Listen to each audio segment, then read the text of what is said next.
Hey guys, welcome back to Let's Play Shadow Hearts. You guys remember what happened last time, right? That wasn't like over a year ago now.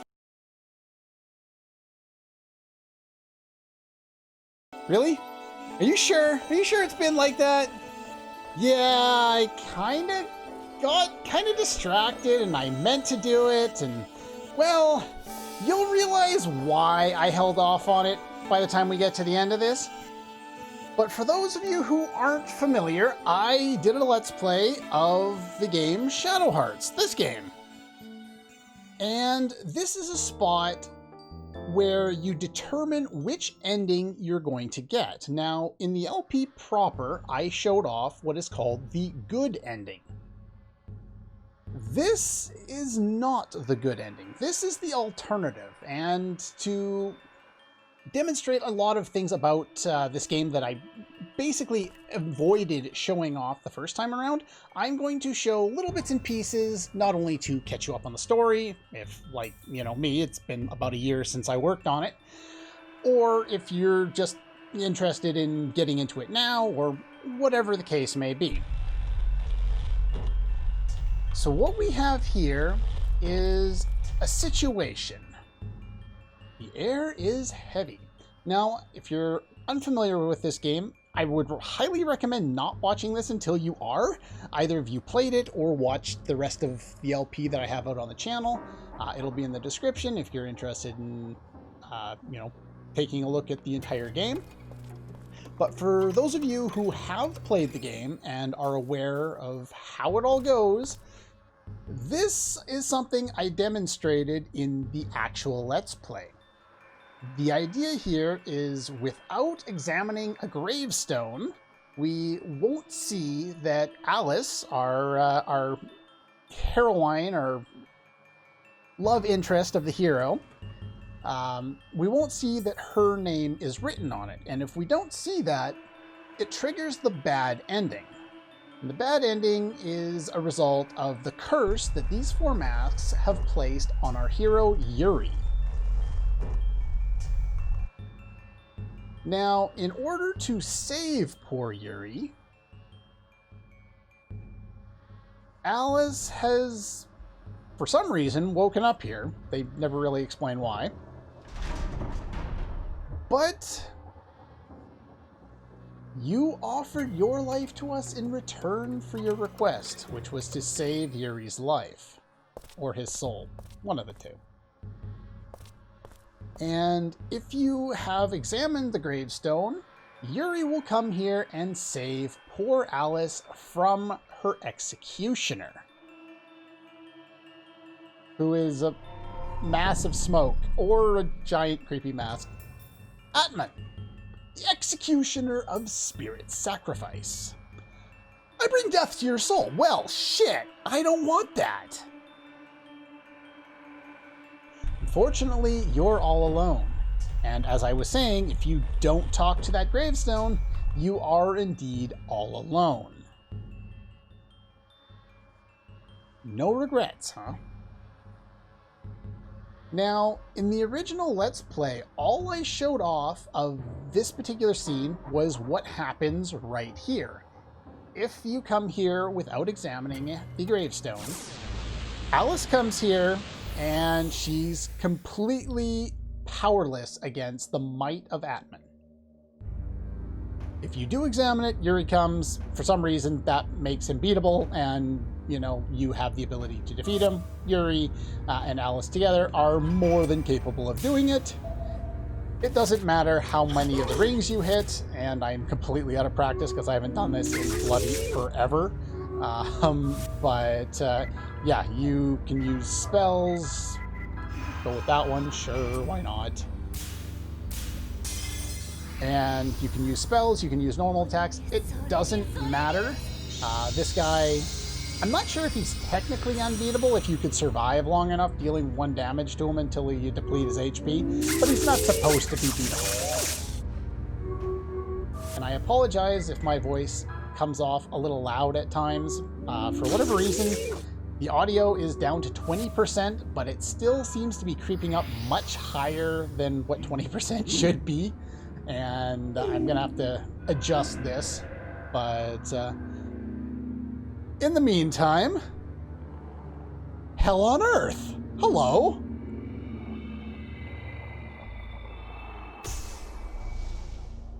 And we die.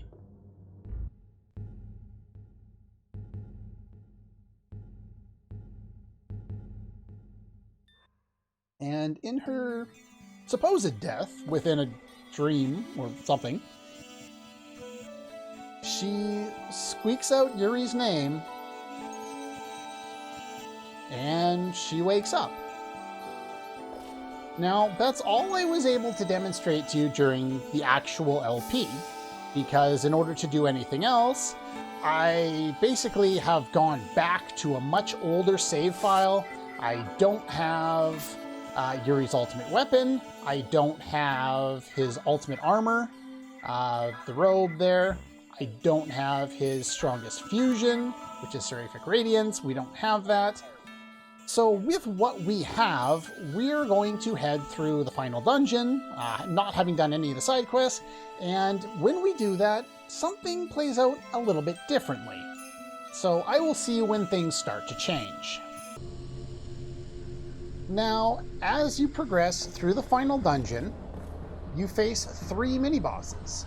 And after each of these mini-bosses, if you're going the route that isn't for the good ending, there are 3 little cutscenes after each boss.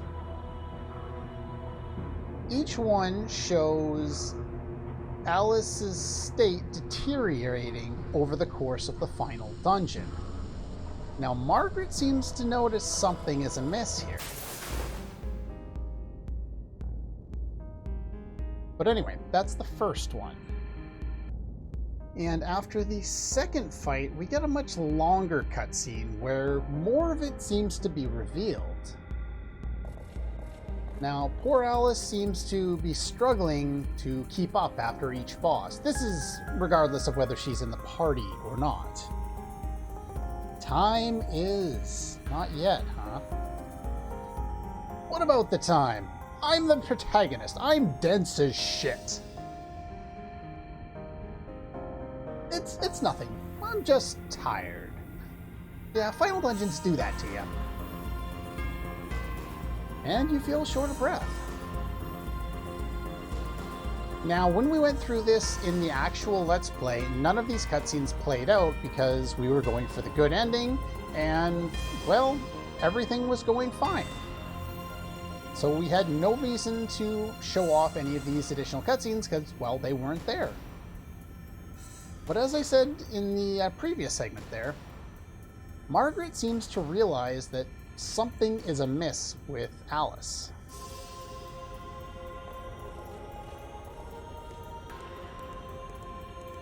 And they give us a good opportunity to kind of understand things. Hiding things from the party, not usually a good idea. I'm don't have anything to hide. Great English there. Showing her going from one thought to another as she tries to lie. Spit it out, girl. Just keeping quiet because you don't want Yuri to worry about you. Rhyming.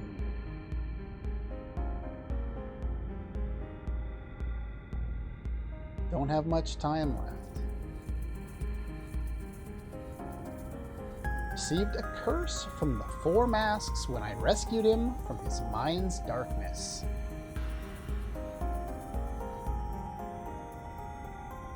Yeah, that curse is none too fun. It's been chasing our hero all game long.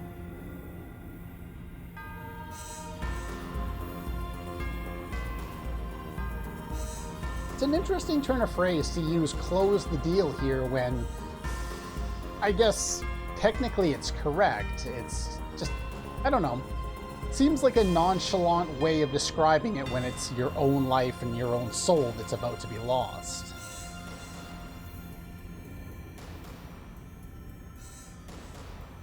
Don't know how much time I have left, but I want to stay with him until the end. These two, they started the game together with, well, not really the best of terms, but the relationship has grown, and I've enjoyed it the further on we've played in this game. Margaret's doing the helpful thing for Alice, though looks like she's going to keep Alice's little secret. We don't have much longer left, though. Of course, after each boss you get a save point, but that doesn't matter at this point. And one final scene.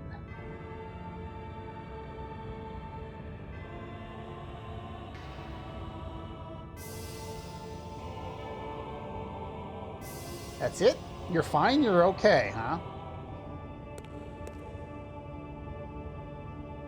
Now, there's a nice little moment here. If you notice, Margaret kind of gestured a little bit. The others nodded and decided to give them a little bit of privacy for the short, scant moments they have left together.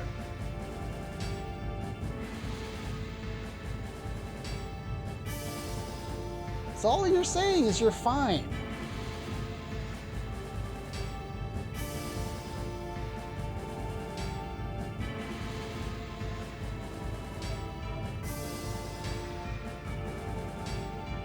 Always be with you, huh? Yeah, their relationship really has developed from what was basically nothing at the start and has actually developed to a rather close companionship. We will make it back alive. Time for the final battle. Okay, we're back, and now we're actually back in game. I had recorded things in a weird way, don't ask. Now, in the original LP, I showed you what the Mind's Eye did. It makes your hit area invisible, and it doubles your physical attack power. I showed it off in a battle or two, and then told you I wasn't going to use it because it breaks the game. In the original Let's Play, I went back and I timed how much time I spent in the final double boss gauntlet coming up. Over 24 minutes. I'm going to demonstrate to you how broken you can make this game if you use Mind's Eye, plus some nice items that we've collected over the course of the game. Anyway, that's Yuri's setup. Demon Earrings for double or 20% more damage, Mind's Eye to double his attack bar, Crucifix to protect against status effects, Crucifix is on the others, but everything else they have doesn't matter. He doesn't even have his ultimate weapon at this point. This is only his second ultimate weapon, and I don't have his ultimate fusion. Hell, I haven't even learned everything for his fire fusion yet in this file that I had saved up for this purpose. But yeah, we just have him on, and that's all we need for this. So anyway, let us go and show off the final sequence one more time. And I'm going to throw on the fast forward button here. Glorious Throne Nimato, or Namito, sure, whatever. There we go. Got everybody moved up, long enough walking. Albert's an old fart, yes. This is our big baddie for the game. He's been around since the opening scenes of the game. Albert Simon. Last to remain standing in your way. Even the moment we met on the train, which was how this game began. Yuri on a train, breaking in and trying to save Alice from who was then Roger Bacon, who is the same guy who's in front of us, who is obviously not Roger Bacon. This game's confusing. What will we do to win this fight? Well, we're gonna cheese it. That's what we're gonna do. So he's gonna create a new world perfected to God's will, a pure world without deceit or defilement. And Yuri, of course, points out that that wouldn't be any fun, and he's not wrong. Will be a wondrous place, huh? I wanted to show it to all of you. Really? You did you? Let's promise it. No matter who wins, no hard feelings. Sure, why not? There need only be one fight, huh? Well, as I've mentioned, there's more than one fight here. There's actually two. But there's been more than one fight with this guy too, so not sure what he's getting at here. We bet our future on this fight. That's what I was waiting to hear. The final Asterix Battle. Alright. I absolutely adore the soundtrack to this game. It is so much fun. Even a year later, I sat and just chilled out to the theme that was playing in the dungeon here. And he'll always start off the battle by using this attack here. And I'm going to have to apologize in advance. It's been a year since I've actively played this game, so I'm not super familiar with the ring system. So what I will be doing to make sure I can show things off in an effective manner, I am going to make sure that I don't miss things, and I'm going to use save states. That's the little hiccup in the audio you just heard there. All right, so first things first, we have a number of these items down here. And what these do, let's see here. User's hit area is cut in half, but attack power doubles. So we have the Mind's Eye, which doubles our attack power, plus this, which additionally doubles our attack power. And the Mind's Eye only makes your physical attacks invisible. All of your magic and stuff are not affected. So our hit areas become smaller, and we can't see it. That's a problem. Now, Pure Extracts will restore SP to Yuri, who lost some by that opening move. So we're going to use that to heal him up so he can fuse and get a little more attack power. And then finally, we are going to set up... Where is it? With the Bronze Dagger here. Now, this will double everyone's hit area. And the only reason you use this one instead of a single targeting one is because the single targeting one, as with the Hourglass, only targets the user. And we need someone else to use it to save on turns, so we're just going to go this way. So we've boosted Yuri's damage to at least 4 times his base damage. We're going to get hit one more time.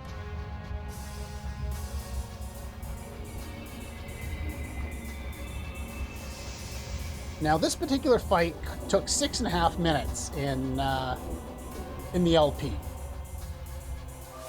Ow. Quit it. We're going to fuse into a Mon. And then we're going to use items that I think I pretty much banned for the LP, which are down here. These are called keys. They basically allow you to go around the Judgment Ring multiple times. I'm going to make a save state right here. And we're going to use a 5th key.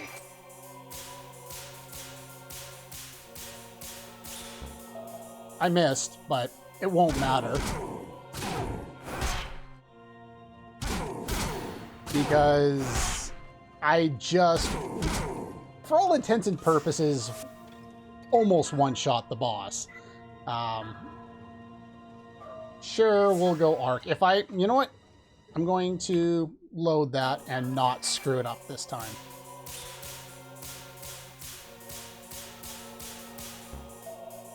Okay, I still messed it up. But I think I got one more round in this time. Because I know you can definitely one-shot this guy with this setup. There we go. I just, for whatever reason, I love to miss, apparently. But yeah, I told you I was going to use save states. It's just because I haven't played the game in so long. I'm just not familiar with the Judgment Ring anymore. It's difficult to get your timing down. And for defeating him, you get a silver hand.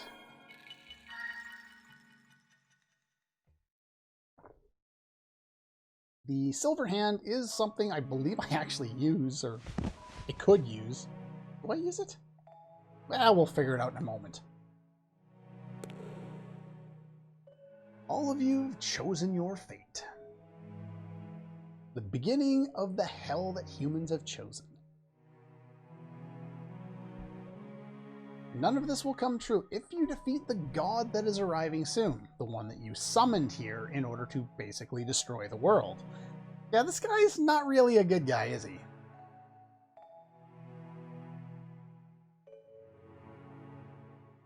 May my soul assist you. So you caused potentially the end of the world, and now you want to help after I've stopped you.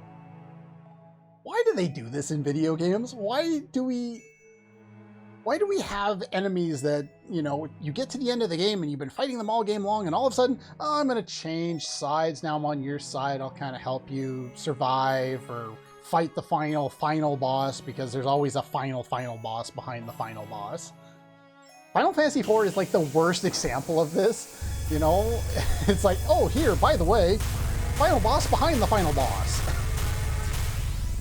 Not that it's terrible or anything like that, it's just kind of funny that way.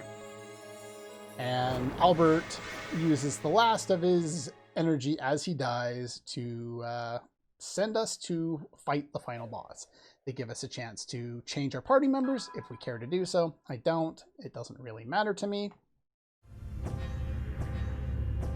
And here we go. Everyone gets warped to space. And I don't think I have any control over the how fast the dialogue goes here, nor is this a skippable cutscene. Yeah, that was the float, the final dungeon that we were in. It's that, well, floating thingamadoodle down there.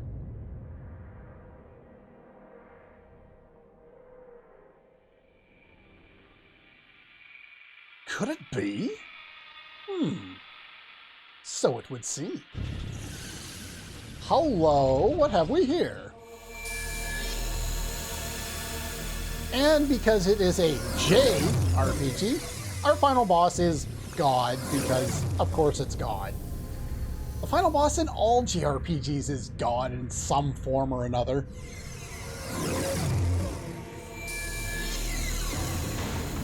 Either that or they want to become God. It's always one of the two. Now, we have the final boss. And this one is going to die even easier because of, well, just how we can completely demolish this fight. In the LP, it took me 18 minutes to do this, and I knew at the time there was a much faster way of doing it, which I will be demonstrating today. I just wanted to play fair for the final boss, really. It's the only reason I did what I did in the LP. I could have nuked everything and equipped Mind's Eye as soon as I got it, but I didn't because I didn't want to cheese it that much. Alright, so we become a Mon. Now, down here with all of our other fancy items, we have what's called the Monkey's Paw. Triples attack power, but the indicator's speed becomes irregular. Now, I'm going to make another save state here. There is a potential problem with setting it up the way I am here with the Monkey's Paw first. But we're going to do that. We're going to have Alice heal everybody because we need to survive in the meantime. And luckily, she has a very easy ring for her mass all-healing full restoration spell, which is required and broken at the same time.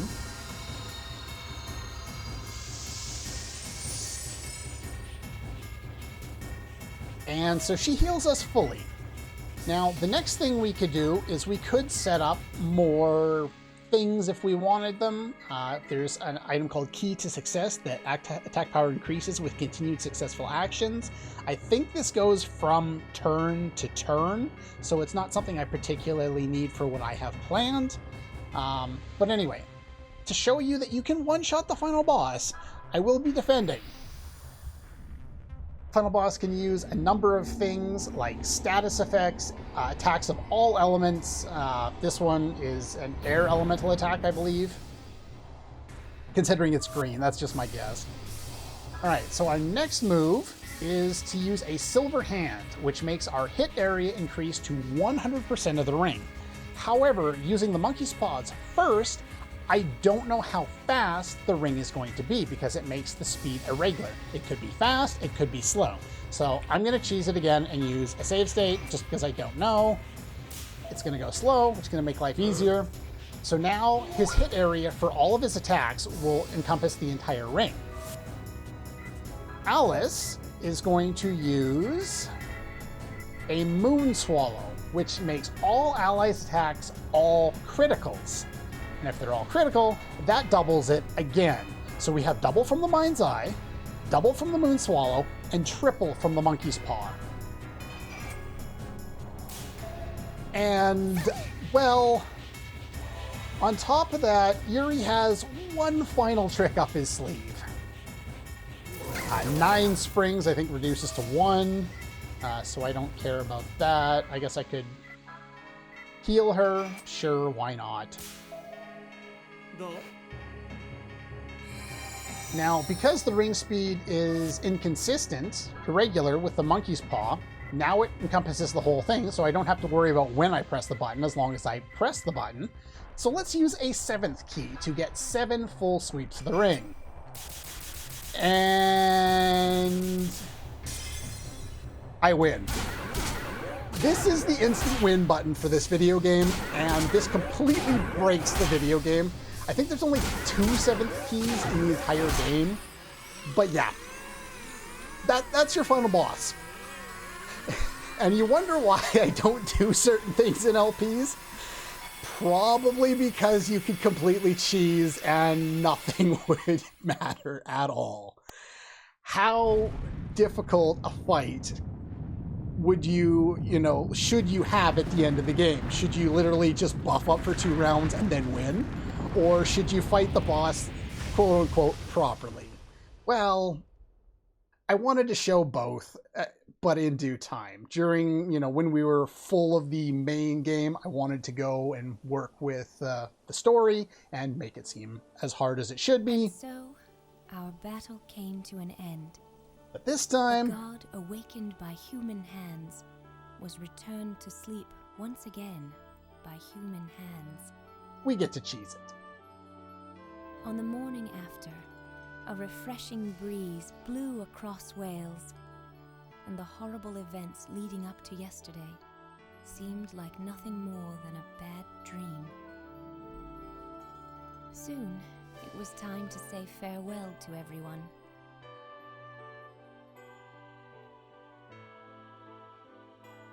Keith, our handsome vampire, grew weary of the hustle and bustle of the outside world, and so he returned once again to his peaceful castle in Transylvania. I wonder how many centuries he'll sleep this time. Good night, and sweet dreams, dear friend. Wonder if he had any family. Master Zhuzhen, our brave Taoist adept, has gone back to Shanghai to mend the disruptions in the energy fields of China. You taught us so much, Master Zhuzhen. Thank you from the bottom of our hearts, and please, try not to overexert yourself. Our beloved spy for hire said she planned to go home to Paris, but she joked about how her next assignment was probably already waiting for her. So, there's no telling where she might be right now. Paris, huh? Hallie, that cute little street boy we met in London, set sail from Southampton with his mother, Kodelka, to find his long-lost father in America. Finally, they'll be able to live together as a family. I pray you'll all find happiness. I like the art style. I really do. As for me, I'm headed for Zurich, where my mother's waiting. With Yuri, of course. So, yeah, the base game and the base LP, I really enjoyed doing that, and what I learned when I did the test run for this game was that I enjoyed this game a lot more than I remembered enjoying it the first time that I played it. and so I really wanted to enjoy it. Or I wanted to kind of share the the newfound enjoyment that I found in this game, and I believe I was able to do that. I was able to show off lots of things. I was able to include lots of clips during the LP. I was able, like, the game uses a lot of more advanced vocabulary that I was able to learn bits and pieces of over the course of the LP, which was a fun little kind of distraction while we were doing things. But more than that, it was part of a series that I played in my childhood. And, well, in the game, like I said, there's two different endings, and we showed the good ending in the first one, or in the Let's Play. This time we're showing off the bad ending. Now, normally if I was to do a Let's Play, I would want to show off the best ending that I could find, or in the case of something like Chrono Trigger, I'd want to show off as many of the endings as I could because they're all at least somewhat interesting. In this case, there's not a whole lot to it. There's very little change, as you might be able to tell if you remember the original ending. Everything so far has played up the same. There's only one small change at the end here, and the reason why it took me so long to get to it is because all along, from the day that I did my test run for the LP, I knew that I was going to include the good ending during the main LP, and then sometime later I would include the quote-unquote bad ending. And the reason for that is the bad ending leads into Shadow Heart's Covenant, which is the next game in the franchise. Shadow Heart's Covenant is a bit of a different game. They overhauled the graphics, they overhauled, basically this game, as you can probably see from it, it has the stationary painted backgrounds with the sprite models, whatever you want to call them.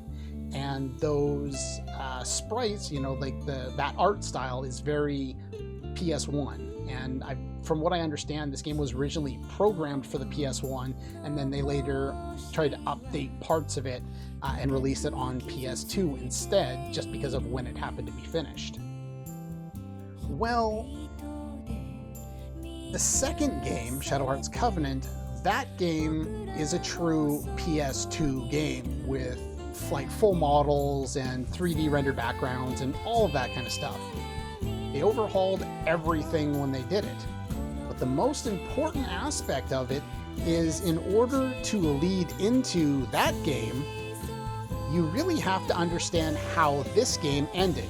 I would not recommend anyone go into the second game without having played this game first. In fact, when I was a kid, a friend of mine did that. They played Shadow Heart's Covenant first and never played the first Shadow Hearts. And I can't imagine doing that, just because the story contains so much more nuance when you actually, enjoy the entire story instead of only half of the story. But it's not like a Final Fantasy game where the next game is just, say, years later in the same universe, or, a completely different world. It's a direct continuation of the story. Now, I don't know if they had that planned at the time that they were making this game, but it's the way that certain aspects of that game play out. It seems as though they're doing a little bit of retcon, and it seems kind of weird.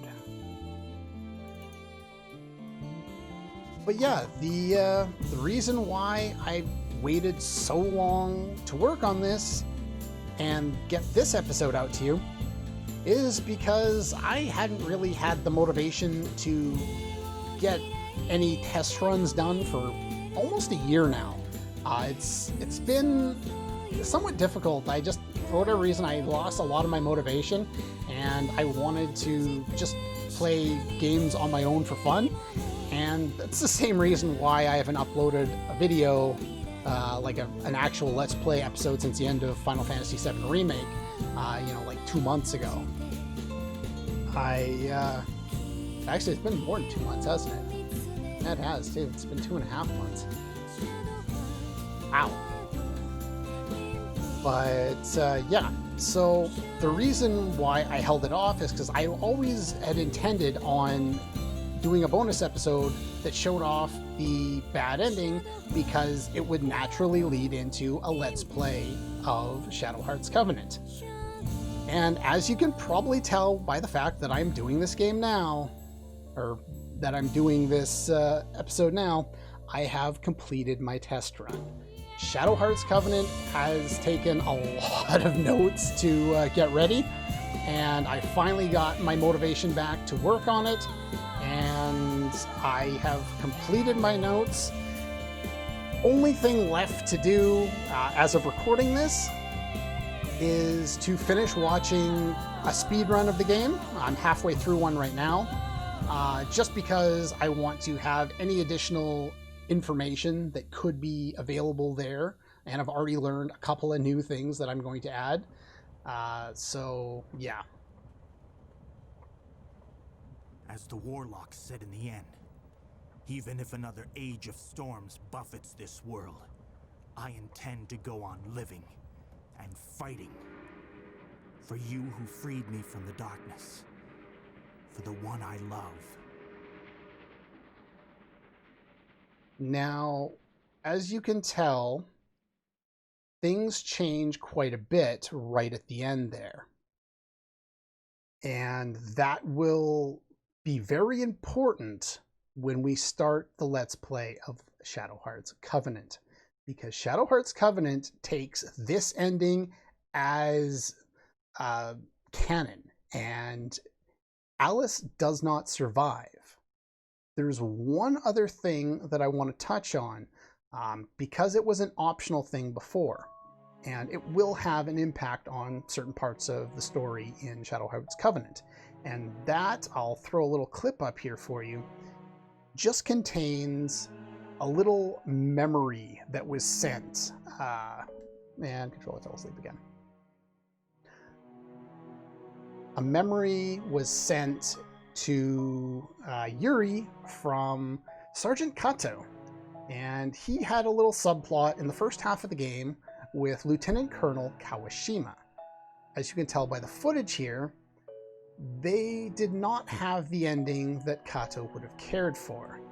For those of you unfamiliar with this part of the game, Sergeant Kato had feelings for Lieutenant Colonel Kawashima, and as you can see by the footage, she is assassinated by someone upscale in the Japanese government. And this has a big impact on him. And yeah, I just wanted to kind of go over the little bits that would be very important to know before going into Shadow Hearts Covenant, which will be coming very soon. Anyway, I hope you guys are as hyped for this as I am, because if you like the idea behind Shadow Hearts and you wanted to have controls that seem to react a little better, and you wanted more intrigue and more creativity put into the combat, oh boy, are you going to love this. It is going to be one hell of a ride, and I hope you guys will join me for both the good parts and the absolute insanity that is Shadow Hearts Covenant. That's all for this one, and I'll see you guys next time.